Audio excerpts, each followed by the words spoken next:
Hello dear students, আমি অসীম sir. আমি আসছি তোমাদের কাছে ইউটিউবে রাইজমার্ট বাংলা চ্যানেলে। এরপর থেকে তোমাদের সাথে আমার দেখা হবে লাইভ ক্লাসে। চলো আজকে আমরা কেমিস্ট্রি ক্লাস শুরু করি। বিভিন্ন পিএসসি এবং এসএসসির পরীক্ষায় কেমিস্ট্রি বা রসায়ন অত্যন্ত গুরুত্বপূর্ণ একটি সাবজেক্ট।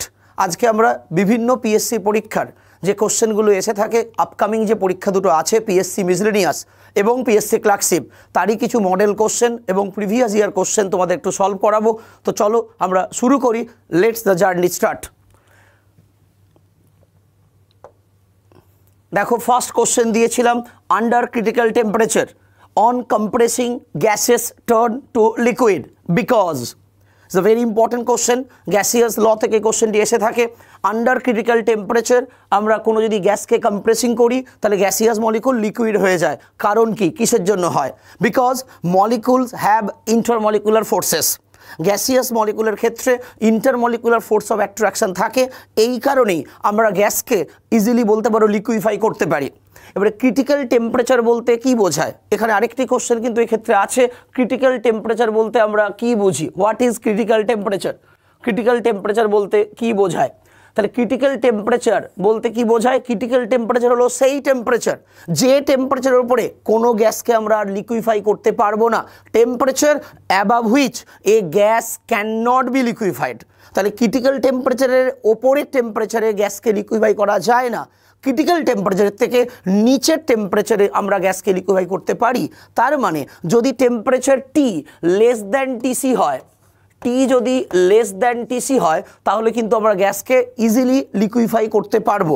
তার মানে এই কারণে অন্য আরেকটি দিক থেকে যদি ভাবো কোন কন্ডিশনে গ্যাসকে আমরা ইজিলি লিকুইফাই করতে পারি, দ্যাট ইজ আ লো টেম্পারেচারে। যদি টেম্পারেচার ক্রিটিক্যাল টেম্পারেচার থেকে কম হয়ে থাকে তাহলে গ্যাসকে লিকুইফাই করা যায়। এই আইডিয়াল এবং রিয়েল গ্যাসের ক্ষেত্রে যে ডেভিয়েট হয় তার কারণটাই হলো, আইডিয়াল গ্যাসের ক্ষেত্রে কোনো ইন্টারমলিকুলার ফোর্স অফ অ্যাট্রাকশন থাকে না, বাট অ্যাকচুয়ালি রিয়েল গ্যাসের ক্ষেত্রে definite intermolecular force of attraction থাকবে। আর আছে বলেই আমরা রিয়েল গ্যাসকে আমরা ইজিলি লিকুইফাই করতে পারি বিভিন্ন কন্ডিশন দ্বারা, যেমন লো টেম্পারেচার এবং হাই প্রেসারে গ্যাসকে সহজে লিকুইফাই করা যায়। সো এটি হলো পিএসসি মিসলেনিয়াসের প্রিভিয়াস ইয়ারের কোশ্চেন। আন্ডার ক্রিটিক্যাল টেম্পারেচারে কোনো গ্যাসকে যদি আমরা কম্প্রেসিং করি তাহলে gases turn to liquid because molecules have intermolecular force of attraction. So answer হলো অপশান সি। অ্যান্সার হলো অপশান সি। তাহলে আমরা এখান থেকে জানলাম গ্যাসকে কখন লিকুইফাই করা যায় এবং ক্রিটিক্যাল টেম্পারেচার বলতে কি বোঝায়। চলো আমরা এগিয়ে চলি। Next question, which of the following is used in baking fruits? Which of the following is used in baking fruits? মানে fruits মানে that is the baking fruits means ripening of fruits. ফ্রুটকে যদি রাইপেনিং করতে হয়, baking করতে হয়, তাহলে normally কোন compound use করা হয়? দুটো কম্পাউন্ড আমরা ইউজ করতে পারি প্রেজেন্টলি। বর্তমানে for the ripening of fruits বা বেকিং ফ্রুটসের জন্য ব্যবহার করা হয় ethylene, option A. Ethylene option A. C2H4 ethylene option A. Presently যখন গাছে ফল পাকে, রাইপেনিং অফ ফ্রুটস দুটো ওয়েতে হয়ে থাকে। একটি ন্যাচারাল ওয়েতে হয় আর একটি আর্টিফিশিয়াল ওয়েতে হয়। ন্যাচারালি যখন কোনো একটি গাছের মধ্যে ফল পেকে যায় তার জন্য রেসপন্সিবল হলো ইথিলিন C2H4।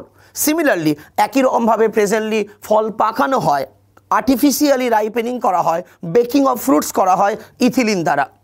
এছাড়া যদি অপশানে ইথিলিন না থাকতো, যদি অপশানে ইথিলিন না থাকে তাহলে কি হবে অ্যান্সার? আগেকার দিনে ফল পাকানোর ক্ষেত্রে একটি ইম্পর্টেন্ট কেমিক্যাল সাবস্টেন্স ইউজ করা হয় বা হতো, তা হলো ক্যালসিয়াম কার্বাইড। এই ক্যালসিয়াম কার্বাইডের দ্বারা কিন্তু ফলটা পাকে না। ফলটা পাকে ক্যালসিয়াম কার্বাইডের মধ্যে অল্প একটু জল দিতে হয়, ওয়াটার মলিকুল দিতে হয়। ওয়াটার মলিকুল দিলে ক্যালসিয়াম কার্বাইডের সাথে ওয়াটারের রিয়াকশান হয়। দেখো আমরা একটু দেখে নিই কীরকম রিয়াকশানটা হয়। CaC2 প্লাস ওয়াটার, এই রিয়াকশান থেকে তৈরি হয় C2H2, that is called acetylene. এর আরেকটি নাম আমরা অনেকে বলে থাকি ইথাইন। ইটস আ অ্যালকাইন একটি কম্পাউন্ড। এই অ্যাসিটিলিন বা ইথাইনের কারণেও ফল পাকতে পারে বা ফল পাকানো যেতে পারে। আগেকার দিনে কিন্তু ফল পাকানো হতো এই অ্যাসিটিলিন দিয়ে, মানে কার্বাইড দিয়ে রিয়াকশান করে।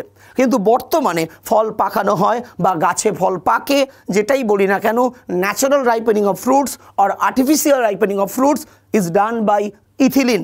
Option A according to this question. Okay, clear? চলো আমরা এগিয়ে যাই। Question number 3, what is the SI unit of radioactivity? This is a very very important একটি টপিক বা চ্যাপ্টার বলতে পারো for the PSC, SSC, all ইন্ডিয়ার এনি কম্পিটিটিভ এক্সামের জন্য ভেরি ইম্পর্টেন্ট হলো রেডিও অ্যাক্টিভিটি কনসেপ্ট। সেখান থেকে একটি কোশ্চেন এখানে আমরা নিয়েছিলাম, SI unit of radioactivity. PSC business পরীক্ষায় কোশ্চেনটি এর আগে এসেছিল, SI unit of radioactivity. রেডিও অ্যাক্টিভিটির আলটিমেটলি নর্মালি আমরা তিনটে ইউনিটের কথা বলে থাকি। কি কি তিনটে ইউনিট বলে থাকি? কুরি, রাদারফোর্ড এবং বেকারেল। কুরি, রাদারফোর্ড এবং Becquerel, that three are the unit of radio activity. কিন্তু এখানে কোশ্চেন আমি কি করেছি বা কোশ্চেন কি দিয়েছিল পিএসসি মিসলেনিয়াস এক্সামে? SI unit of radioactivity. রেডিও অ্যাক্টিভিটির এসআই একক কোনটি? রেডিও অ্যাক্টিভিটির এসআই ইউনিট হলো বেকারেল। এসআই ইউনিট হলো বেকারেল। বুঝতে পারলে? এসআই ইউনিট হলো রেডিও অ্যাক্টিভিটির ক্ষেত্রে বেকারেল। এর শর্ট সিম্বল কিন্তু অবশ্যই খেয়াল রাখতে হবে, পরীক্ষায় পুরো নামটি না দিয়ে শর্ট সিম্বল ফর্মেও দিতে পারে। সেজন্য বেকারেলকে রিপ্রেজেন্ট করা হয় বিকিউ দিয়ে। বেকারেলকে রিপ্রেজেন্ট করা হয় বিকিউ দিয়ে। অলওয়েজ রিমেম্বার দ্যাট যে কোনো ইউনিট লেখার ক্ষেত্রে প্রথম লেটারটি ক্যাপিটাল হবে, পরের লেটারটি কিন্তু স্মল লেটার রিপ্রেজেন্ট করা হয়। সেজন্য বেকারেলকে রিপ্রেজেন্ট করা হয় বিকিউ দিয়ে। কুড়ি, এনাদার এখানে রেডিও অ্যাক্টিভিটি ইউনিট দেওয়া আছে, অপশানের মধ্যে কুড়ি দেওয়া হয়েছে। তাহলে কুড়ির আলটিমেটলি বলতে শর্ট সিম্বল কি? কুড়িকে রিপ্রেজেন্ট করা হয় সিআই দ্বারা। কুড়িকে রিপ্রেজেন্ট করা হয় সিআই দ্বারা। এই কোশ্চেনটি এর আগে WBCS মেনেও দিয়েছিল, সেখানে বলা হয়েছিল নিচের মধ্যে কোনটি ইউনিট অফ রেডিও অ্যাক্টিভিটি বা নিচের মধ্যে কোনটি রিপ্রেজেন্ট বাই কুড়ি, এবং সেক্ষেত্রে কিন্তু অপশান থাকবে। কুড়ি স্পেলিং আমরা কি কি দেখতে পাই? CURIE। সো তুমি যদি অ্যাকিউরেটলি না জানো তাহলে পরীক্ষায় কিন্তু অপশান দেখে কনফিউজ হবে। কেন কনফিউজ হবে? বিকজ অপশানে CU থাকবে, অপশানে CR থাকবে, অপশানে CI থাকবে। দেখো স্পেলিং থেকে অন্তত আমরা এই তিনটে ইজিলি ভাবতেই পারি, সঙ্গে CEও ভাবতে পারি। ওকে, 2019-এর WBCS মেনে কোশ্চেনটি দিয়েছিল, সেখানে অপশানে এগুলো ছিল CU, CR, CI, CQ, এরকম চারটে অপশান ছিল। তাহলে বুঝতেই পারছো কুড়ির শর্ট সিম্বল CI। ওকে, কুড়ি represent by CI। Another unit হলো দ্যাট ইজ কল্ড রাদারফোর্ড। আরেকটি ইউনিট হলো রেডিও অ্যাক্টিভিটির, তা হলো রাদারফোর্ড। এই রাদারফোর্ডকে ডিফাইন করা হয় বা রিপ্রেজেন্ট করা হয় শর্ট সিম্বলে RD দ্বারা। ওকে, রাদারফোর্ড।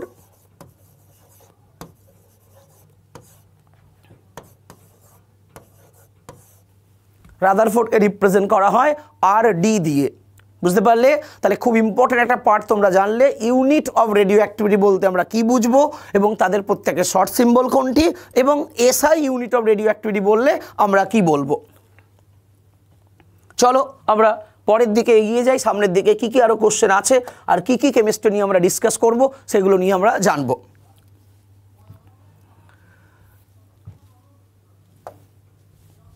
চলো question number 4, another very very important question. Among water vapor, CO2, CH4 and CO, most abundant greenhouse gas কোনটি? It's a very important question. বিভিন্ন পিএসসি এবং এসএসসির পরীক্ষায় কোশ্চেনটি এর আগেও এসেছে। কোশ্চেনের মধ্যে টুইস্টিং কোথায়? কোশ্চেনের মধ্যে ইম্পর্টেন্ট শব্দ কোনটি যা তোমার কনফিউজ করতে পারে? তা হচ্ছে অ্যাবান্ডেন্ট। অ্যাবান্ডেন্ট, অ্যাবান্ডেন্ট মানে প্রাচুর্যতা, মানে পরিমাণে বেশি পাওয়া যায়। না, গ্রিনহাউস গ্যাসগুলো আমরা যেগুলো প্রত্যেকে জানো, আশা করবো তোমরা সবাই গ্রিনহাউস গ্যাসগুলো সম্বন্ধে জানা আছে। গ্রিনহাউস গ্যাস আমরা কোনগুলোকে বলে থাকি? Mainly carbon dioxide CO2, water vapour জলীয় বাষ্প, মিথেন CH4, ফ্রেয়ন বা CFC ক্লোরোফ্লুরোকার্বন, এছাড়া অক্সাইড অফ নাইট্রোজেন NOx এবং ওজোন। এই গ্যাসগুলোকে আমরা কমনলি গ্রিনহাউস গ্যাস বলে থাকি। এদের মধ্যে কোন গ্রিনহাউস গ্যাস যা কিনা বায়ুমণ্ডলে ম্যাক্সিমাম পাওয়া যায়, মোস্ট অ্যাবান্ডেন্ট? প্রাচুর্যতা পরিমাণে বেশি পাওয়া যায়, পরিমাণে বেশি পাওয়া যায় যা তা হলো ওয়াটার ভেপার। সবচেয়ে বেশি পরিবেশে পাওয়া যায় তা হলো ওয়াটার ভেপার, জলীয় বাষ্প। তাহলে এক্ষেত্রে খুব ইম্পর্টেন্ট কোশ্চেন হতে পারে যদি অ্যাবান্ডেন্ট হাইড্রোকার্বন গ্রিনহাউস গ্যাস বলা হতো। যদি অ্যাবান্ডেন্ট গ্রিনহাউস গ্যাস না বলে অ্যাবান্ডেন্ট হাইড্রোকার্বন গ্রিনহাউস গ্যাস বলা হয়, যে হাইড্রোকার্বন কথা যদি অ্যাড হতো তাহলে কিন্তু অ্যান্সার কখনোই ওয়াটার ভেপার হতো না। কেন? Water vapour is not a hydrocarbon compound. তখন তাহলে কি হতো? তখন অ্যান্সার হতো কিন্তু CH4, that is a methane.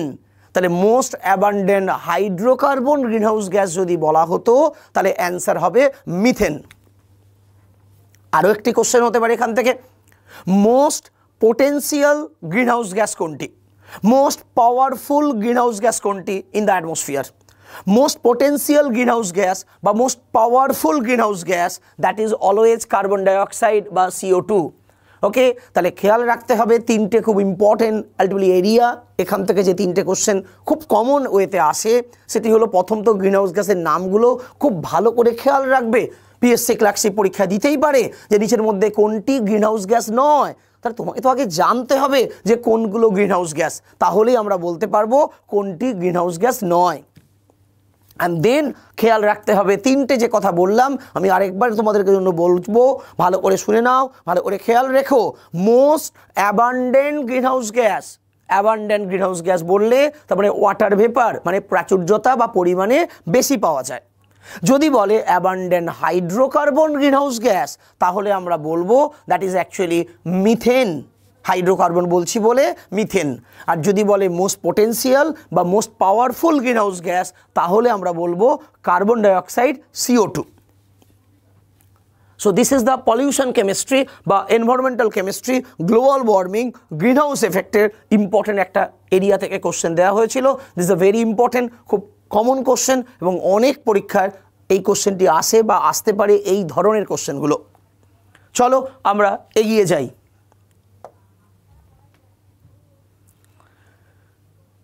Next কোশ্চেনে দিয়েছিলাম another very important question. Again এই কোশ্চেনটি PSC মিসলেনিয়াস পরীক্ষাতে লাস্ট PSC মিসলেনিয়াস যে এক্সামটি হয়েছিল সেই মিসলেনিয়াসে এই কোশ্চেনটি কিন্তু এসেছে। Most plant absorb nitrogen, most plant absorb nitrogen in the ultimately form of, অর্থাৎ যখন প্লান্ট নাইট্রোজেন অ্যাবজর্ব করে কোন ফর্মে অ্যাবজর্ব করে?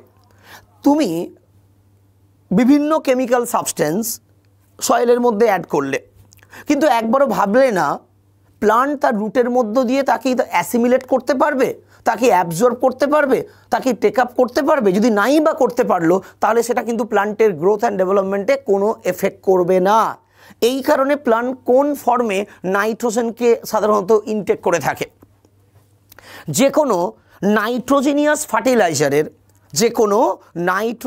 ফার্টিলাইজারের প্রিন্সিপাল র মেটেরিয়াল হচ্ছে কিন্তু অ্যামোনিয়া। এই অ্যামোনিয়া ফাইনালি যেখানে কনভার্টেড হয় তা হচ্ছে অ্যামোনিয়া। যে কোনো নাইট্রোজেনিয়াস ফার্টিলাইজার তুমি সয়েলের মধ্যে ইউরিয়া দিয়ে অ্যাড করলে, সয়েলের মধ্যে অ্যামোনিয়াম সালফেট অ্যাড করলে, সয়েলের মধ্যে নাইট্রোলিম অ্যাড করলে তাহলে কি হবে? সেখান থেকে ইনিশিয়ালি অ্যামোনিয়াতে কনভার্ট হবে। এই ammonia ultimately step by step আমরা যদি ভাবি, অ্যামোনিয়া অ্যাট ফার্স্ট নাইট্রাইট বা NO2 মাইনাসে কনভার্ট হবে, অ্যান্ড দেন আলটিমেটলি বলতে পারো নাইট্রেটে কনভার্ট হবে NO3 মাইনাসে। তাহলে অ্যামোনিয়া ইনিশিয়ালি নাইট্রাইটে কনভার্ট হবে অ্যান্ড দেন নাইট্রেটে কনভার্ট হবে। কাদের দ্বারা এই কনভার্সন হয়? ওয়ান টাইপ অফ ব্যাকটেরিয়াগুলোর দ্বারা, যে ব্যাকটেরিয়াগুলোকে আমরা নাইট্রিফাইং ব্যাকটেরিয়া বলি। এই নাইট্রিফাইং ব্যাকটেরিয়ার দ্বারা অ্যামোনিয়া থেকে নাইট্রাইট অ্যান্ড দেন নাইট্রেটে কনভার্সন হয়, এবং এই যে অ্যামোনিয়া থেকে নাইট্রেটে ফাইনালি কনভার্সন হয় এই কনসেপ্টটাকেই বলা হয় নাইট্রিফিকেশান। তাহলে নাইট্রিফিকেশান মানে অ্যামোনিয়া থেকে নাইট্রেটে কনভার্সন। এবং যদি পরীক্ষায় বলতো যে অ্যামোনিয়া ফাইনালি কোথায় কনভার্টেড হয় বা ফাইনালি কোন ফর্মে প্লান্ট তার রুটের মধ্য দিয়ে নাইট্রোজেনকে টেক করে বা অ্যাবজর্ব করে, তাহলে কিন্তু আমরা বলতাম ফাইনালি কিন্তু একমাত্র একটাই কম্পাউন্ড হবে এখানে। তাহলে তখন অ্যান্সার কি হতো? নাইট্রেট হতো। তখন কিন্তু অ্যান্সার নাইট্রেট হতো। বোঝা গেল? এক্ষেত্রে আমরা যদি এবার একটু অপশানের দিকে দেখি, most plant absorb nitrogen in the form of protein, option এতে দিয়েছিলাম, nitrates and nitrites. That is actually correct answer. Urea is the fertilizer. Nitrates, nitrites and urea. Option D হবে না, option C হবে না, তাহলে হবে কোনটি? Option B, nitrates and nitrites. Nitrites মানে NO2 minus and finally nitrates NO3 minus A convert হয়। বুঝতে পারলাম? ক্লিয়ার আশা করি। খুব ইম্পর্টেন্ট কনসেপ্ট, কিন্তু খুব ভালো করে খেয়াল রেখো। অ্যামোনিয়া ফাইনালি নাইট্রেটে কনভার্ট হবে, এই প্রসেসকে বলা হয় নাইট্রিফিকেশন প্রসেস এবং নাইট্রিফাইং ব্যাকটেরিয়ার দ্বারা এই প্রসেসটি হয়ে থাকে। ইন্টারমিডিয়েট যে কম্পোনেন্টটি তৈরি হয় তা হলো নাইট্রাইটস। চলো আমরা আরও কিছু কেমিস্ট্রির মিস্টেরিয়াস কোশ্চেন আছে, কেমিস্ট্রির ইম্পর্টেন্ট কোশ্চেন আছে, সেগুলো নিয়ে আমরা ডিসকাস করি। Question number 6. If the vapor density of a gas is 32, what is its molecular weight? Vapor density সাথে molecular weight এর একটা কিন্তু রিলেশন আছে, এই রিলেশনটি জানতে হবে। যদি না জানো তাহলে কিন্তু এই কোশ্চেনের অ্যান্সারটা করতে পারবে না। কি সেই রিলেশন? ভেরি সিম্পল একটি রিলেশন আছে, m is equal to 2d, m is equal to 2d, molecular weight is equal to 2 into vapor density, molecular weight is equal to 2 into vapor density। তাহলে এখানে বলে দিয়েছে ভেপার ডেন্সিটি 32, তাহলে molecular weight কত? তাহলে molecular weight m is equal to 2 into 32, that is equal to 64, that is equal to 64. So option B is the correct, option B is correct. So answer question number 6, তার answer আমরা পেলাম option B।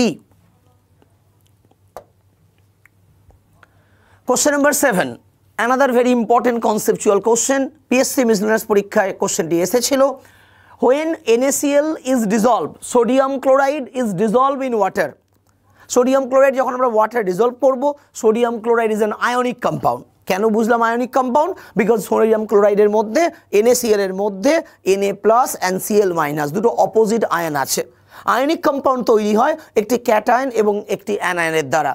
আগামী দিনে বিভিন্ন ক্লাসে আমরা chemical বন্ডিংয়ের উপর base করে বিভিন্ন কোশ্চেন ডিসকাশন এবং তার কনসেপ্ট আলোচনা নিশ্চয়ই করব তোমাদের রিকোয়ারমেন্ট বা demand wise. So Na plus is surrounded by, তাহলে Na plus according to the 4 option, তাহলে Na plus cation, তাহলে Na plus যখন ওয়াটার ডিজলভ করছো তার সারাউন্ডিংয়ে কি থাকবে? Na plus আর যদি ওয়াটার মলিকুল যদি ভেঙে যায় H plus and OH মাইনাসে, তাহলে Na plus এর সারাউন্ডিংয়ে থাকবে OH মাইনাস অ্যান্ড Cl মাইনাসের সারাউন্ডিংয়ে থাকবে H plus। এটা হচ্ছে খুব সহজ বা সিম্পল ব্যাপার। এবার এক্ষেত্রে যদি দেখো চারটে যে অপশান আছে সেখানে কিন্তু H plus বা OH minus as a whole কিছু দেওয়া নেই, তাহলে কি দেওয়া আছে? ওয়াটার মলিকুল দেওয়া আছে। তাহলে Na প্লাস এর সারাউন্ডেড বাই আমরা কি বলতে পারি? Water molecule. Option D, D for Delhi, option D হবে। বিকজ বাকি যে অপশানগুলো দেখো Na প্লাস এর সারাউন্ডিংয়ে নিশ্চয়ই Cl মাইনাস থাকবে না, Na প্লাস থাকবে না বা Na প্লাস Cl মাইনাসও থাকবে না। কেন? NaCl যখনই তুমি সলিউশনে ডিজলভ করছো তখন Na plus and Cl minus এসে ভেঙে যাবে। আর Na প্লাস ক্যাটায়ন যেহেতু ওর সারাউন্ডিংয়ে অ্যানায়ন থাকবে, ওয়াটার পার্টের অ্যানায়ন হলো OH মাইনাস অ্যান্ড Cl মাইনাসের সারাউন্ডিংয়ে থাকবে H plus. According to the option সেখানে অপশান কি হলো? ডি হবে ওয়াটার মলিকুল, অপশান ডি হবে ওয়াটার মলিকুল।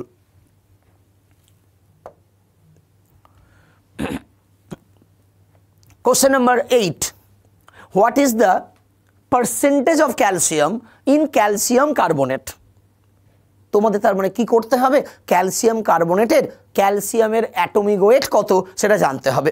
যদি অ্যাটমিক ওয়েট না জানো তাহলে এই ধরনের কোশ্চেনগুলো কিন্তু করতে পারবে না।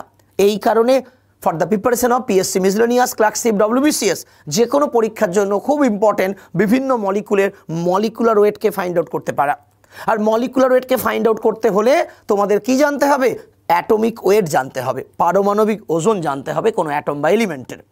সো ক্যালসিয়াম কার্বনেটের আমরা যদি দেখি, ক্যালসিয়াম খুব সহজ কোশ্চেন দেওয়া হয়েছে বা সহজ কোশ্চেনই আছে। কোশ্চেনটি পিএসসির পরীক্ষাতে দিয়েছিল, এখানে ডাইরেক্টলি বলেছে percentage of calcium in calcium carbonate. তাহলে ক্যালসিয়াম কার্বনেট আমরা দেখে নিই।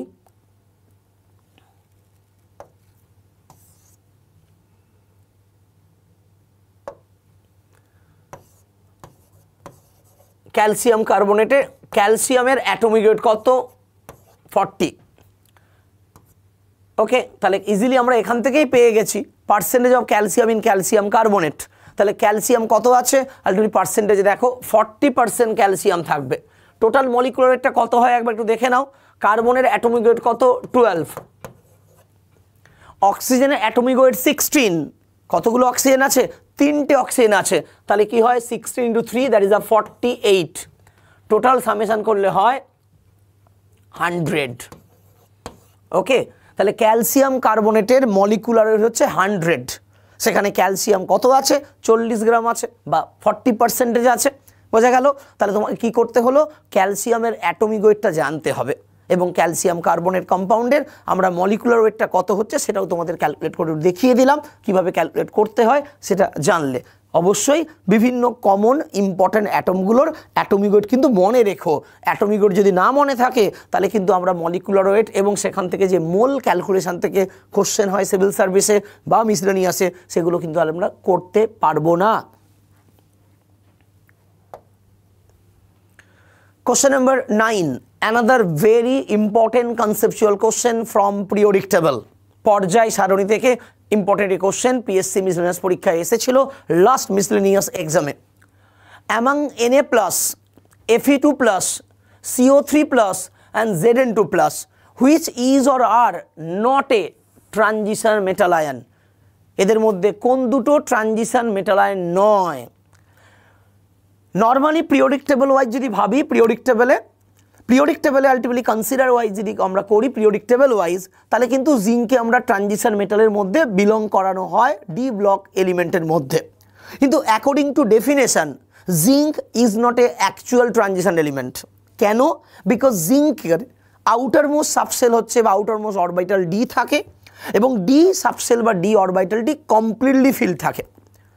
ট্রানজিশন মেটাল তাদেরই বলা হয় যে সমস্ত মেটালগুলোর আউটার মোস্ট অরবিটাল ডি থাকবে and d orbital must be incompletely filled হবে ইন স্টেবল কন্ডিশনে অর এনি অক্সিডেশন স্টেটে, তবেই তাদেরকে আমরা বলতে পারবো ট্রানজিশন মেটাল, সন্ধিগত ধাতু বা সন্ধিগত মৌল, এদেরকে ডি ব্লক এলিমেন্টও বলা হয়। তাহলে এখানে যে চারটে যে এলিমেন্ট দেওয়া হয়েছে, Na+ is not a transition metal because Na+ is a alkali metal, তাহলে Na+ হবে না। Fe2+ এবং CO3+, these two are the transition metal in always. Zn2+, this is not a transition metal, so option D is correct. So option D is the correct. Okay, এবং এই কারণে খুব important, তোমাদের আমরা ক্লাসে বারবার বলি, আমি আমার স্টুডেন্টদের বারবার বলে থাকি, তোমরা জানো যে পিরিয়ডিক টেবলের 21 থেকে 30 দ্যাট ইজ স্ক্যান্ডিয়াম থেকে জিঙ্ক ফার্স্ট ট্রানজিশন মেটালিক যে সিরিজ 21 থেকে আলটিমেটলি 30 অবধি, এটা কিন্তু প্রত্যেকে খেয়াল রাখতে হবে স্ক্যান্ডিয়াম থেকে জিঙ্ক। ওকে, এই এলিমেন্টগুলো ভালো করে মনে রেখো। কি কি এলিমেন্ট আছে? Scandium, titanium, vanadium, chromium, manganese, iron, cobalt, nickel, copper এবং জিঙ্ক। এই হলো পিরিয়ডিক টেবলে 10 transition metals first transition metallic series, প্রথম সিরিজটা is the most important series, যেখানে জিঙ্ককে according to definition point of view আমরা ট্রানজিশন মেটাল বলতে পারি না। ওকে, ক্লিয়ার হলো? আশা করব বুঝতে পেরেছো, অনেক কিছু শিখলে। চলো আমরা এগিয়ে যাই। Question number 10, the solar energy result from the solar energy, সৌর শক্তি, the energy of sun and star, the solar energy result from the, এই সোলার এনার্জি নিউক্লিয়ার রিয়াকশান থেকে তৈরি হয়। নিউক্লিয়ার দুটো important type of nuclear reaction হয়ে থাকে, একটি হলো নিউক্লিয়ার ফিশন আর একটি হলো nuclear fusion. Nuclear fusion reaction ব্যাপারটা কি? ফিউশন মানে আমরা বলি ফিউজ হয়েছে, তাহলে ফিউজ হওয়া বলতে কি বোঝায়? অ্যাডিশন বোঝায়, ফরমেশন হওয়া বোঝায়। তাহলে কখন কোনো জিনিস ইজিলি অ্যাডেড হবে? দুটো লাইটার অবজেক্টকে ভেরি মাচ হাই টেম্পারেচারের হাই প্রেশারে অ্যাসোসিয়েট করলে অবশ্যই more stable and heavy atomic nucleus তৈরি হবে। এটা হচ্ছে ফিউশন রিয়াকশানের মোটো বলতে পারো। এবং fusion reaction normally isotope of হাইড্রোজেনকে কম্বাইন করে হিলিয়াম তৈরি করা হয়, হাইড্রোজেনের আইসোটোপ দ্বারা হিলিয়াম তৈরি হয়, এটাই হলো ফিউশন রিয়াকশানের কনসেপ্ট। তাহলে দেখো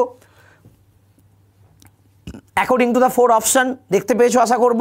অপশান বিতে আছে fusion reaction of hydrogen and helium atom, fusion reaction of hydrogen and helium atom. Actually কি হয়, হাইড্রোজেনের আইসোটোপ দ্বারা, অ্যাজ ফর এক্সাম্পল নর্মালি দুটো ডয়টোরিয়াম 1H2 রিয়াকশন করে 2He4 তৈরি হলো, এটা হচ্ছে ফিউশন রিয়াকশন। অথবা একটা ডয়টোরিয়াম আর একটা ট্রিটিয়াম, এই দুটো আইসোটোপ নিয়েও কিন্তু হিলিয়াম তৈরি হতে পারে। তাই নিউক্লিয়ার ফিউশন রিয়াকশনও কিন্তু বিসিএস পরীক্ষায় মেনে দিয়েছে, এই ইয়ার 2022-এর মেনেই কিন্তু। সেই কারণে রিয়াকশনটাও খেয়াল রাখতে হবে যে হাইড্রোজেনের আইসোটোপগুলো অ্যাডেড হয়ে প্রডিউস হয় হিলিয়াম অ্যাটম বা হিলিয়াম নিউক্লিয়াস। ওকে, তাহলে option B is the correct answer. Question number 10 আমরা পেলাম, অ্যান্সার হলো option B. Question number 11. In stainless steel, iron is mixed with. Stainless steel is an alloy. It's a very important alloy. Steel is a part of iron, যেখানে iron ছাড়া carbon থাকে as an impurity mainly. কিন্তু stainless steel হচ্ছে একটি alloy, যে alloy তিনটে important metal দ্বারা তৈরি হয়। কোন তিনটে মেটাল? আয়রন, ক্রোমিয়াম এবং নিকেল। এখানে তো বলেই দিচ্ছি আয়রন ইজ মিক্সড উইথ, তাহলে ইজিলি আমরা বলতে পারবো iron is mixed with option A nickel and chromium. Option A nickel and chromium. পরের অপশন যেটা দেওয়া আছে ওটা কিন্তু আরেকটা ইম্পর্টেন্ট অ্যালয় হতে পারে, সেই কারণে অপশন বি থেকে আমরা আরেকটা অ্যান্সার পেতে পারি। কপার প্লাস জিঙ্ক দ্বারা তৈরি হয়, ভেরি ইম্পর্টেন্ট কমন একটি অ্যালয় যেটি বিভিন্ন পরীক্ষায় বারবার এসেছে, তা হলো ব্রাস। ওকে, তা হলো ব্রাস। বুঝতে পারলাম? তাহলে কপার প্লাস জিঙ্ক দ্বারা তৈরি হয় ব্রাস। আর কপারের সাথে যদি টিন যোগ করতাম তাহলে তৈরি হতো ব্রোঞ্জ বা বেল মেটাল। পার্সেন্টেজ আলাদা হয়, বাট কম্পোজিশন ব্রোঞ্জ এবং বেল মেটালে কিন্তু সেম হয়ে থাকে। চলো আমরা এই যে অ্যালয় জানলাম, এরপরে আমাদের জন্য কি অপেক্ষা করছে একটু দেখে নিই।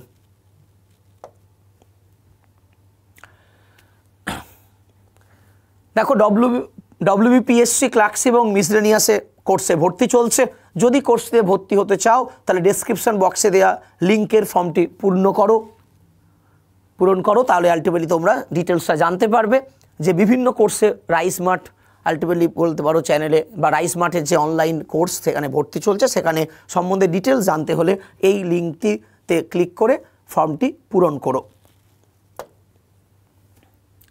চলো আমরা এগিয়ে যাই। Question number 12. The metal which is hard and high melting point, the metal which is hard and has high melting point used in electric bulb. মেটালদের মধ্যে যে মেটালটিকে হার্ডেস্ট মেটাল বলা হয়, মেটালদের মধ্যে যে মেটালটির মেল্টিং পয়েন্ট সবচেয়ে বেশি, সেই মেটালটি হলো টাংস্টেন। এই টাংস্টেনের মেল্টিং পয়েন্ট ভেরি হাই বলে অ্যান্ড হার্ডেস্ট মেটাল বলেই ওকে সাধারণত বাল্বে ইউজ করা হয়। ইলেকট্রিক বাল্বের filament is made of tungsten metal. So option D for Delhi. টাংস্টেনের মেল্টিং পয়েন্ট কত? টাংস্টেনের melting point value approximately 3400 degree centigrade. Okay, টাংস্টেনের melting point 3400 degree centigrade. It is the hardest metal among the all metal in periodic table. তাদের মধ্যে hardest metal হচ্ছে tungsten, তাই symbolise করা হয় ডাব্লু দ্বারা। এবং টাংস্টেনটিকে মেল্টিং পয়েন্ট সবচেয়ে ম্যাক্সিমাম হার্ডেস্ট মেটাল বলেই তার মেল্টিং পয়েন্ট হাইয়েস্ট হবে, কারণ যত হার্ড হবে তাকে মেল্ট করতে তত বেশি টেম্পারেচার লাগবে। বেসিক কনসেপ্ট থেকে আমরা ভাবতে পারি। সেই কারণেই টাংস্টেনকে বাল্বের ব্যবহার করা হয় ইলেকট্রিক বাল্বের ফিলামেন্ট তৈরি করতে। ওকে, ঠিক আছে, চলো আমরা দেখি এরপরে তোমাদের জন্য কি অপেক্ষা করছে। Question number 13. The purest form of iron is. Purest form of iron is. The purest form of iron. Iron ultimately কিসের উপর বেস করে ক্লাসিফাই হয়? আয়রনের ক্লাসিফিকেশন করা হয় অ্যাকর্ডিং টু দ্য ইম্পিউরিটিজের উপর বেস করে, according to the percentage of কার্বনের উপর বেস করে, বিকজ আয়রনের মধ্যে কার্বন থাকে অ্যাজ এন ইম্পিউরিটি। সো কার্বনের পার্সেন্টেজ আয়রনের মধ্যে বেশি থাকলে ভালো না কম থাকলে ভালো? কেন কার্বনের উপর বেস করে আমরা ক্লাসিফাই করছি।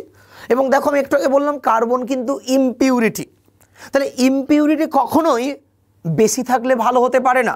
যদি কোনো আয়রনে কার্বন অনেক বেশি থাকে, তারপরে ইম্পিউরিটি বেশি থাকে, সেই আয়রন সহজে নষ্ট হয়ে যাবে, তার করোশন রাস্টিং হবে এবং সেই আয়রন আলটিমেটলি কখনোই কোনো বিল্ডিং তৈরি করতে ব্যবহার করা যাবে না। তাহলে সহজে বিল্ডিং ভেঙে পড়ে যাবে। তাহলে পিওরেস্ট ফর্ম অফ আয়রন যেখানে কার্বন সব থেকে কম থাকবে, তাহলে কার্বন সব থেকে কম আছে কোথায়? কার্বন সব থেকে কম থাকে যে আয়রনে, তা হলো রট আয়রন। হলো রট আয়রন, অপশন সি। এই রট আয়রনে কার্বন কত থাকে? 0.1 থেকে আপ টু 0.15%, 0.1 থেকে 0.15%। স্টিলের ক্ষেত্রে কার্বন থাকে নর্মালি 0.15 থেকে আপ টু 1.5%, 0.15 থেকে 1.5%। Pig or cast iron, according to the percentage of carbon, both have the same quality of iron. Pig এবং কাস্ট দুটোতেই কার্বন পার্সেন্টেজ সেম থাকে। কত থাকে আমি যে কোনো একটিতে মেনশন করে দিচ্ছি। পিগ আয়রনে বা কাস্ট আয়রনে কার্বন থাকে 2 থেকে 4.5%, 2 থেকে 4.5%, 2 থেকে 4.5%। তাহলে আমরা দেখো শুধুমাত্র পিওরেস্ট ফর্ম অফ আয়রন জানলাম তাই নয়, তার সাথে সাথে আমরা যেটা জানলাম সেটা যে বাকি আয়রনগুলোর কার্বনের পার্সেন্টেজ। তাহলে তোমার এদিকেও জিজ্ঞেস করে যে ওর্স্ট আয়রন কোনটিকে বলা হয়, তাহলে ওর্স্ট কোয়ালিটি অফ আয়রন কাকে বলবো? ওর্স্ট কোয়ালিটি অফ আয়রন বলবো যেখানে কার্বন পার্সেন্টেজ সব থেকে বেশি থাকবে। আর কার্বনের পার্সেন্টেজ সব থেকে কোথায় বেশি আছে? That is a pig or cast আয়রনে।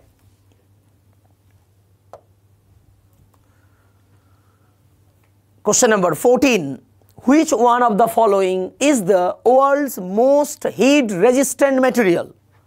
বর্তমানে আলটিমেটলি কম্পাউন্ড আইসোলেট হয়েছে, যে কম্পাউন্ডটাকে বর্তমানে ওয়ার্ল্ডের মধ্যে মোস্ট হিট রেজিস্ট্যান্ট মেটেরিয়াল বলা হয়, সেই কম্পাউন্ডটির নাম কি? সেই কম্পাউন্ডটি হলো option B, hafnium carbide. Option B, hafnium carbide, HFC, যার approximately melting point value 4000 degree centigrade approximately. Okay, তাহলে ইউনিভার্সে এই মোমেন্টে ওয়ার্ল্ডে সবচেয়ে মোস্ট হিট রেজিস্টিং মেটেরিয়াল হলো বা হার্ডেস্ট মেটেরিয়াল হলো, most heat resisting material that means hardest material, তা কিন্তু হফনিয়াম কার্বাইড। খুব ভালো করে খেয়াল রাখবে। কিন্তু যদি পরীক্ষায় বলে ন্যাচারালি হার্ডেস্ট এলিমেন্ট বা ন্যাচারাল হার্ডেস্ট সাবস্টেন্স কাকে বলে, যদি ন্যাচারাল হার্ডেস্ট এলিমেন্ট বা ন্যাচারাল হার্ডেস্ট সাবস্টেন্স বলা হয় তখন কিন্তু your answer must be diamond. Naturally hardest বললে তখন কিন্তু অ্যান্সার হবে ডায়মন্ড, অপশান সি। সেটাও কিন্তু খেয়াল রাখতে হবে কোশ্চেনে কি বলেছে, ন্যাচারাল বলেছে না আর্টিফিশিয়াল বলেছে, বা ন্যাচারাল আর্টিফিশিয়াল কিছু বলা নেই। যেমন এই কোশ্চেনটিতে যেখানে তোমাকে কম্পেয়ার করতে হচ্ছে এই মোমেন্টে সবচেয়ে হার্ডেস্ট মেটেরিয়াল কোনটি, তা হলো হফনিয়াম কার্বাইড। চলো এগিয়ে যাই। Question number 15. Which of the following contains both ionic and covalent bond? Which of the following contains both ionic and covalent bond? এই চারটে অপশন পিএসসি মিসলেনিয়াস পরীক্ষায় কোশ্চেনটি দিয়েছিল। এই চারটে কম্পাউন্ড থেকে কোন কোন কম্পাউন্ডে আয়নিক বন্ড এবং কোভ্যালেন্ট বন্ড দুটো বন্ডই আছে, কিভাবে চিনবে ভালো করে শিখে নাও। লজিকটা ভেরি ইম্পর্টেন্ট হলো লজিক। লজিক ছাড়া সায়েন্স কখনো ইজি হয় না। কেমিস্ট্রির মতো সাবজেক্টে বেশি করে যত লজিক শিখবে তত সহজে কেমিস্ট্রি শিখতে পারবে, তত সহজ হবে কেমিস্ট্রি বিষয়টি। দেখো আয়নিক বন্ড চেনার উপায় কি? আয়নিক বন্ড চেনার উপায় হলো ক্যাটায়ন প্লাস অ্যানায়ন থাকতে হবে। কোনো কম্পাউন্ডে যদি ক্যাটায়ন প্লাস অ্যানায়ন থাকে তারা সাধারণত আয়নিক কম্পাউন্ড হয়ে থাকে। তাহলে এখানে অ্যাট ফার্স্ট তোমরা আইসোলেট করো কোন কোন কম্পাউন্ডে ক্যাটায়ন প্লাস অ্যানায়ন আছে। সবগুলোতেই আছে, ভালো করে দেখো। কে প্লাস সিএল মাইনাস, এটা প্লাস এটা minus, Ca2 plus and 2Cl minus, Na plus and OH minus, এই প্রত্যেকটির মধ্যেই কিন্তু ক্যাটায়ন অ্যানায়ন আছে। তাহলে প্রত্যেকটির ক্ষেত্রে আয়নিক বন্ড আছে। তাহলে প্রথমটায় আয়নিক বন্ড সবগুলোতে পেলাম। এবারে কোভ্যালেন্ট বন্ড কোথায় কোথায় আছে? কোভ্যালেন্ট বন্ড দেখতে হলে এবারে কি দেখতে হবে? কোভ্যালেন্ট বন্ড কাদের মধ্যে হয়? কোভ্যালেন্ট বন্ড তৈরি হয় দুটো নন মেটালিক অ্যাটমের দ্বারা, দুটো নন মেটালিক অ্যাটমের দ্বারা। এই দুটো নন মেটাল মেবি সিমিলার হতে পারে, আবার দুটো নন মেটাল মেবি ডিসসিমিলারও হতে পারে। অর্থাৎ আমি যদি বলি H2 সেখানেও কিন্তু কোভ্যালেন্ট বন্ড আছে, যদি বলি N2 সেখানে আছে, যদি Cl2 সেখানেও আছে। আবার আমি যদি বলি HCl সেখানেও কোভ্যালেন্ট বন্ড আছে, যদি বলি NH3 সেখানে আছে, যদি বলি CH4 সেখানেও আছে। কিন্তু যেখানে আয়নিকের সাথে কোভ্যালেন্ট বন্ডের প্রেজেন্স দেখব সেখানে কিন্তু কোভ্যালেন্ট বন্ডটাকে চিনব কিভাবে, দুটো ডিসিমিলার অ্যাটম আছে কি নেই তার দ্বারা। দুটো সিমিলার অ্যাটম দেখব না আর, কিন্তু তাহলে কি দেখব, অ্যানায়ন পার্টে দুটো ডিসিমিলার, অ্যানায়ন পার্টে দুটো ডিফারেন্ট অ্যাটম আছে না নেই। যদি থাকে তাহলে সেই দুটো অ্যানায়নের মধ্যে, মানে সেই অ্যানায়নিক পার্টে সেই দুটো নন মেটালিক অ্যাটমের মধ্যে, সেই দুটো ডিসিমিলার অ্যাটমের মধ্যে কোভ্যালেন্ট বন্ড আছে। দেখো কোথায় কোথায় আছে, দেখো ভালো করে, খুব ভালো করে দেখে নাও। CN- কার্বন আর নাইট্রোজেন দুটো ভিন্ন অ্যাটম, তাহলে কার্বন আর নাইট্রোজেনের মধ্যে এখানে কি বন্ড হচ্ছে, কোভ্যালেন্ট বন্ড। পরেরটা ক্ষেত্রে দেখো Cl2 দুটো সেম অ্যাটম, তাহলে ওখানে কোনো কোভ্যালেন্ট বন্ড নেই। OH দেখো এখানে অক্সিজেন অ্যান্ড হাইড্রোজেন দুটো ভিন্ন অ্যাটম, তাহলে O এবং H অক্সিজেন এবং হাইড্রোজেনের মধ্যে যে বন্ড তৈরি হচ্ছে সেটা কোভ্যালেন্ট বন্ড। বুঝতে পারলাম? তাহলে কোথায় কোথায় কোভ্যালেন্ট বন্ড এবং আয়নিক বন্ড দুটোই আছে, both A and C, option D for Delhi, both A and C, option D for Delhi. আশা করব ভেরি ইন্টারেস্টিং যে লজিকটা বোঝালাম, আশা করব তোমরা নিশ্চয়ই বুঝতে পেরেছো এবং তোমাদের লজিক্যাল সেন্সটা অনেক বেশি তৈরি হলো বা অনেক বেশি তোমরা ইন্টারেস্ট পেলে। এরকম আরও অনেক লজিক আগামী দিনে আমার সাথে তোমরা থাকো, অনেক বেশি শিখতে পারবে কেমিস্ট্রির লজিক, কেমিস্ট্রির ইন্টারেস্টিং বিভিন্ন রকম কনসেপ্টগুলো। তারপরে কোশ্চেনটা দিয়েছিলাম, question number 16, amalgam is an alloy of, amalgam is an alloy of. আগে অ্যামালগাম কি, অ্যামালগাম অলরেডি একটি অ্যালয় বলাই আছে কোশ্চেনে। নর্মালি এক কথায় আমরা বলি অ্যামালগাম হচ্ছে অ্যালয় অফ মার্কারি, মার্কারির একটি অ্যালয়। তার মানে মার্কারি তো থাকতেই হবে, তাহলে অ্যামালগামের ক্ষেত্রে মোস্ট এসেন্সিয়াল এলিমেন্ট কোনটি, যা ছাড়া অ্যামালগাম হবে না যদি কোশ্চেন দেয়, তাহলে আগে বলবো মার্কারি থাকতেই হবে, ইজ আ ম্যান্ডেটারি। আর মার্কারির সাথে যে যে মেটালগুলো রিয়্যাক্ট করে, যে যে মেটালগুলো ডিজলভ হয়, তারা সাধারণত মার্কারির সাথে রিয়্যাক্ট করে বা ডিজলভ হয়ে অ্যামালগাম তৈরি করবে। তাহলে ইজিলি সেটা কারা, অ্যালয় আসলে কম্বিনেশন অফ মেটাল, তাহলে নিশ্চয়ই মার্কারির সাথে কি হবে, এনি আদার মেটাল থাকবে। তাহলে option B for Bombay, mercury plus any other metal. Okay, তবে কিন্তু ভালো করে একটা জিনিস খেয়াল রেখো, সমস্ত মেটাল কি মার্কারির সাথে ডিজলভ হয়, সমস্ত মেটালই কি অ্যামালগাম তৈরি করে, না, করে না। কোন কোন মেটালের অ্যামালগাম হয় না সেই মেটালগুলোকে আমি একটু লিখে দিচ্ছি, মনে রেখো। Iron, cobalt, nickel and platinum, এই চারটে মেটালের কখনো অ্যামালগাম হয় না। ক্রস দিলাম মানে হয় না, করে না। আয়রন, কোবাল্ট, নিকেল, প্লাটিনাম, এই চারটে মেটালের অ্যামালগাম হয় না। আর এই কারণে এই মেটালে বা এই মেটালগুলোর মধ্যে কোনো একটিতে আমরা মার্কারি মেটালকে রাখতে পারি, স্টোরেজ করতে পারি। তাহলে উল্টো দিক থেকে আরেকটা কোশ্চেন জানলে, মার্কারি মেটাল কোথায় রাখা হয়, আইদার আয়রনে অথবা কোবাল্ট অথবা নিকেল অথবা প্লাটিনাম কন্টেনারে। চলো আমরা এগিয়ে যাই, এরকম আর কি কি অপেক্ষা করছে তোমাদের জন্য। Baking soda, question number 17, baking soda is chemically, very important, very important, প্রায় পরীক্ষাতে আসে আর অনেকেই তোমরা ভুল করে ফেলো, কনফিউজ হয়ে যাও যখন দেখো baking soda, baking powder, washing soda, এই যে কমন নেম আর কেমিক্যাল নেমগুলো, এইগুলো তোমাদের ভীষণ কনফিউজ করে। আগামী দিনে আরও কেমিক্যাল কমন নেম নিয়ে আমি আসবো বিভিন্ন ক্লাসে।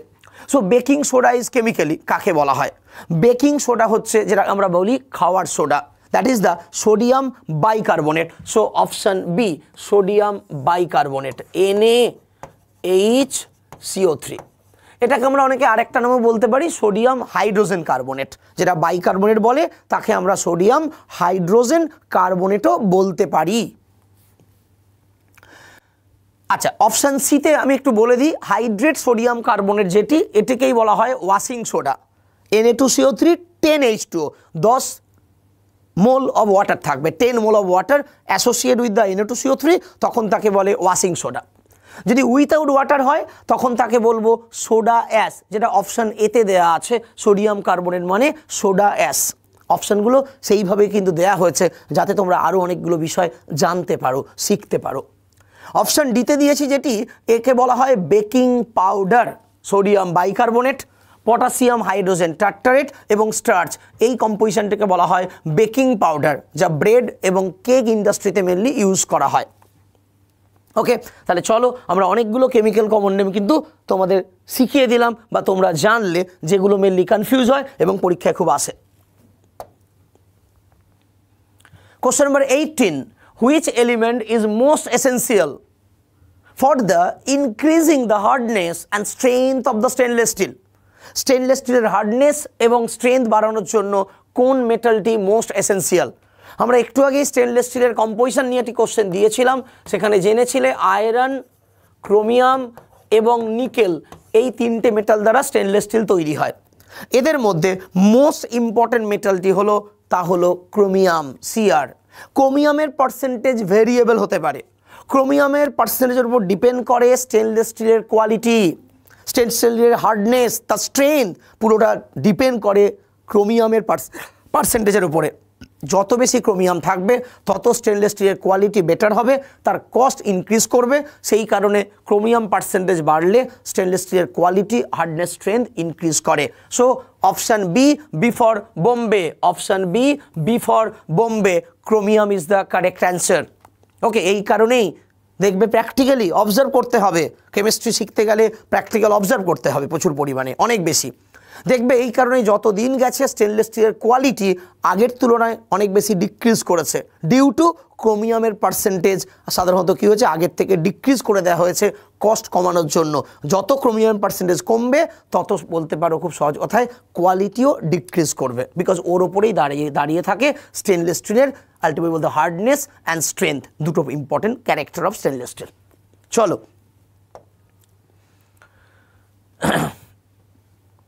তোমরা অনেকে নিশ্চয়ই জানো যে ওয়েস্ট বেঙ্গলে এখন একটা হিউজ রিক্রুটমেন্ট হচ্ছে, তা হলো পুলিশ এবং কনস্টেবল, কলকাতা পুলিশ বা ওয়েস্ট বেঙ্গল পুলিশের এসআই এবং কনস্টেবলের ক্ষেত্রে, এবং সেই কোর্সের জন্য ভর্তি চলছে। যদি ভর্তি হতে চাও তাহলে ডেসক্রিপশন বক্সে দেওয়া লিঙ্কের ফর্মটি পূরণ করো। Fuse where is an composed of, another very important composition, very important, all ইন্ডিয়ার সমস্ত পরীক্ষাতে কোশ্চেনটি এসে থাকে বা এসেওছে অনেকবার। ফিউজ ওয়্যার, আমরা ইলেকট্রিক যে আলটিমেটলি ফিউজ ইউজ করি, ভেতরে যে ফিউজ ওয়্যার থাকে সেটা কী দিয়ে তৈরি হয়? ফিউজ ওয়্যার কিন্তু আলটিমেটলি দুটো মেটালের একটি আলটিমেটলি কম্পোজিশন বা একটি অ্যালয় বলতে পারো। ফিউজ ওয়্যার তৈরি হয় কী দিয়ে? লেড এবং টিন দ্বারা। Option B, lead and tin দ্বারা তৈরি হয় ফিউজ ওয়্যার। একে বলা হয় low melting alloy. Fuse wire সাধারণত ইম্পর্টেন্ট একটি ক্যারেক্টার থাকতে হবে, যে কথাটা আমি তোমাদের বললাম। কেন ফিউজ ওয়্যারের ক্ষেত্রে যে ক্যারেক্টার না থাকলে তাকে ফিউজ ওয়্যার বলা যায় না। তার মেল্টিং পয়েন্ট অবশ্যই কম হতে হবে, অ্যান্ড রেজিস্ট্যান্স অবশ্যই হাই হতে হবে। মেল্টিং পয়েন্ট যত কম হবে, রেজিস্ট্যান্স যত বেশি হবে, that is a good for fuse wire. এই কারণে ফিউজ ওয়্যার তৈরি হয় সাধারণত লেড এবং টিন দ্বারা। এদেরকে এক কথায় আমরা বলি কেমিস্ট্রিতে লো মেল্টিং অ্যালয়। ওকে, কোনোভাবেই ইলেকট্রিক ওয়্যার থেকে আমরা যে ফিউজ ওয়্যার হিসেবে ইউজ করি সেটা কিন্তু ঠিক করি না, বা সেটা not correct at all, because electric ওয়্যারের ভেতরে কপার তার থাকে। অনেকেই আমরা কপার ওয়্যারকে কাজে লাগাই ফিউজ তার হিসেবে, সেটি কিন্তু ঠিক নয়, বিকজ যে ক্যারেক্টার থাকলে তবে ফিউজ তার হওয়া যায় বা ফিউজ তার হিসেবে ইউজ করতে পারি, সেই ক্যারেক্টার কিন্তু কপারের নেই। কপারের কী ক্যারেক্টার দেখা যায়? কপারের character melting point high, resistance low, ঠিক অপোজিট অফ ফিউজ ওয়্যার। সেই কারণে that is a very much dangerous বলতে পারো। আশা করব আজকের পর এটা জানার পর অন্তত কেউ আর ইউজ করবে না copper wire as a fuse wire. Question number 20, oil of wintergreen is another very important organic কেমিস্ট্রির কেমিক্যাল কমন নেমের কোশ্চেন। অয়েল অফ উইন্টারগ্রিন কাকে বলা হয়? অয়েল অফ উইন্টারগ্রিন সেই কেমিক্যালকে বলা হয় যা আমরা ভলিনি মুভ আয়োডেক্সে ব্যবহার করে থাকি, যার একটা চিলিং এফেক্ট বা কুলিং এফেক্ট আছে। অয়েল অফ উইন্টারগ্রিন টপিক্যাল অ্যানালজেসিক বা পেন ডেলিভারি হিসেবে ইউজ করা হয়। তা হলো মিথাইল স্যালিসাইলেট, তা হলো মিথাইল স্যালিসাইলেট, অপশান এ। এই মিথাইল স্যালিসাইলেটকে বলা হয় অয়েল অফ উইন্টারগ্রিন। এই কারণে বিভিন্ন জেল বা বিভিন্ন অয়েনমেন্ট যেগুলো আমরা কমনলি ইউজ করে থাকি, ভলিনি, মুভ, বায়োডেক্স, এগুলোর ক্ষেত্রে one of the most important ingredient বা কম্পোনেন্ট হচ্ছে methyl salicylate. Acetyl salicylic acid কাকে বলা হয়? অ্যাসিটাইল স্যালিসাইলিক অ্যাসিড বলা হয় অ্যাসপিরিনকে। অ্যাসপিরিন একটি very important analgesic medicine, is a painkiller medicine. Acetyl salicylic acid is a very important, another important common chemical name জানলে aspirin হচ্ছে acetyl salicylic acid. ফেনলকে আমরা commonly বলি কার্বলিক অ্যাসিড। তোমরা অনেকে জানো কার্বলিক অ্যাসিড, যেটি মেনলি সাপ তারাতে ইউজ করা হয়। কার্বনিক নয়, কিন্তু কার্বনিক অ্যাসিড হচ্ছে H2CO3, যা সফট ড্রিঙ্কস কোল্ড ড্রিঙ্কসে থাকে বা নর্মাল রেন ওয়াটারে থেকে থাকে। কার্বলিক অ্যাসিড, ওকে, ফেনলের ইম্পর্টেন্ট বলতে পারো নেম। ফিনাইল স্যালিসাইলেট বলা হয় স্যাললকে। স্যালল হলো ফিনাইল স্যালিসাইলেট। স্যালল মেনলি ব্যবহার করা হয় ইন্টারনাল অ্যান্টিসেপটিক হিসেবে। যদি কোনো কারণে থ্রোট ইনফেকশান হয়, গলার ভেতরে কোনো ইনফেকশান হয়, তাহলে সাধারণত যে অ্যান্টিসেপটিকগুলো ইউজ করতে পারি সেখানে তো নিশ্চয়ই আমরা ডেটল স্যাভলন ইউজ করতে পারবো না, কি তাই না? ডেটল স্যাভলন ইউজ করতে পারবো? নিশ্চয়ই পারবো না, বিকজ ডেটল স্যাভলন হচ্ছে এক্সটার্নাল অ্যান্টিসেপটিক। তাহলে আমরা সেখানে কি ইউজ করতে পারবো? ইন্টারনাল কোনো অ্যান্টিসেপটিক লাইক অফ স্যালল। স্যাললের কেমিক্যাল নাম হচ্ছে ফিনাইল স্যালিসাইলেট। স্যাললের কেমিক্যাল নেম হলো ফিনাইল স্যালিসাইলেট। তাহলে কোশ্চেন নাম্বার 20, তার তোমরা অ্যাকিউরেট অ্যান্সার জানলে অপশান এ মিথাইল স্যালিসাইলেট বলা হয়। এবং বাকি প্রত্যেকটি অপশানের ইম্পর্টেন্ট কেমিক্যাল কমন নেম এবং তাদের কনসেপ্ট আমি তোমাদের শেয়ার করলাম, যাতে অনেকগুলো কোশ্চেন, অনেকগুলো কনসেপ্ট তোমাদের কাছে ক্লিয়ার হয়। ওকে, সো এই হচ্ছে তোমাদের আজকের তোমাদের সাথে প্রথম ক্লাসের ডিসকাশন। সো যদি আলটিমেটলি ক্লাস, নিশ্চয়ই তোমাদের কেমিস্ট্রি আশা করব ক্লাস খুব ভালো লাগবে। সো আগামী দিনে তোমাদের সাথে এরকম অনেক ক্লাস নিয়ে আমি আসছি। সো যদি ভালো লেগে থাকে রাইস স্মার্ট বাংলা লাইভ যে ক্লাস হচ্ছে সেই ক্লাসে তোমরা লাইক করো, কমেন্ট করো, শেয়ার করো এবং সাবস্ক্রাইব করো। ওকে, তাহলে আবার পরের দিন তোমাদের সাথে দেখা হচ্ছে। Tata, bye bye. আজকের মতো এখানেই আমি আসছি। ওকে, টাটা।